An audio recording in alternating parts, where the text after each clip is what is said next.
Bonjour. Bon, aujourd'hui, on va s'intéresser à une question très intéressante de la géométrie dans l'espace, destinée aux élèves de terminale, spécialité. C'est comment étudier l'intersection de deux plans dans l'espace. Alors, on va tout d'abord donner une méthode de résolution de ce problème-là et donner un exemple qu'on va résoudre ensemble.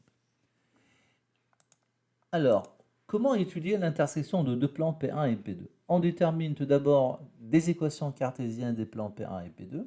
Donc, par exemple, une équation cartésienne de P1 est l'équation E1 A1x plus B1y plus C1z plus D1 égale à 0. Et une équation cartésienne de P2, ben c'est A2x plus B2y plus C2z plus D2 égale à 0. Alors, on prend après un vecteur normal AP1, par exemple le vecteur N1 de coordonnées A1, B1, C1, et un vecteur normal AP2, c'est-à-dire par exemple le vecteur N2 de coordonnées A2, B2, C2. Si les vecteurs normaux N1 et N2 sont collinéaires, alors les plans sont parallèles, soit confondus ou strictement parallèles.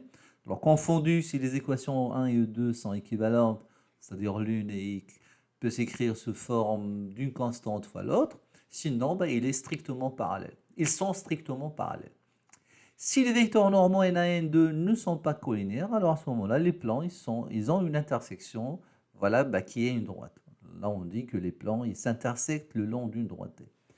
Alors, pour obtenir une représentation paramétrique de la droite D, intersection des deux plans P1 et P2, eh ben, on choisit comme paramètre une abscisse, n'importe laquelle, soit l'abscisse X, soit l'ordonnée Y ou la cote Z, égale T, et on résout après le système correspondant. Par exemple, si je prends l'abscisse X comme égale au paramètre T, et ben le système correspondant à résoudre, c'est X égale à T, A1x plus B1y plus C1z plus D1 égale à 0. Bon, après, on remplacera X par X par T, et A2x plus B2y plus C2z plus D2 égale à 0. Alors, on va essayer de voir ça dans un exemple. On se place dans un plan, dans un repère orthonormé de l'espace et on définit les plans P1 et P2 d'équations respectives x plus y moins z plus 2 égale à 0 et 3x plus y plus z plus 4 égale à 0. Et on veut étudier l'intersection de P1 et P2.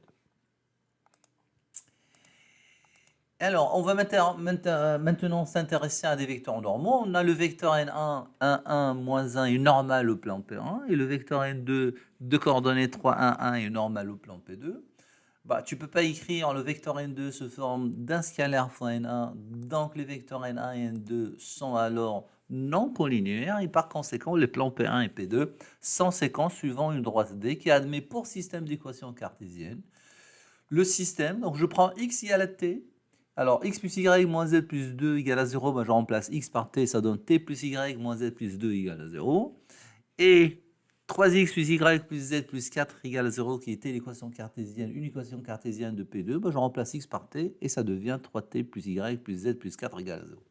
Alors, la résolution de ce système-là donne x égale à t, t plus y moins z plus 2 égale à 0, 3t plus y plus z plus 4 égale à 0. Alors, t étant un paramètre, je le vois comme étant constante, je le fais basculer avec la constante au second membre, ça donne x égale à t, y moins z égale moins t moins 2, y plus z égale moins 3t moins 4, ce qui donne x égale à t. Alors je fais la somme de la première équation à la deuxième équation, ce qui va faire disparaître z et donner y. C'est moins 2t moins 3. Si j'ai y, j'ai z, puisque z c'est moins 3t moins 4 moins y. Et je me retrouve avec z égale moins t moins 1. Voilà, et la résolution est terminée. Donc la conclusion, c'est que les plans P1 et P2 sont donc séquents et une représentation paramétrique de la droite D d'intersection. Et la droite T, x égale à t, y égale à moins 2t moins 3 et z égale à moins t moins 1 avec t appartient à R. Voilà, je vous remercie. À bientôt.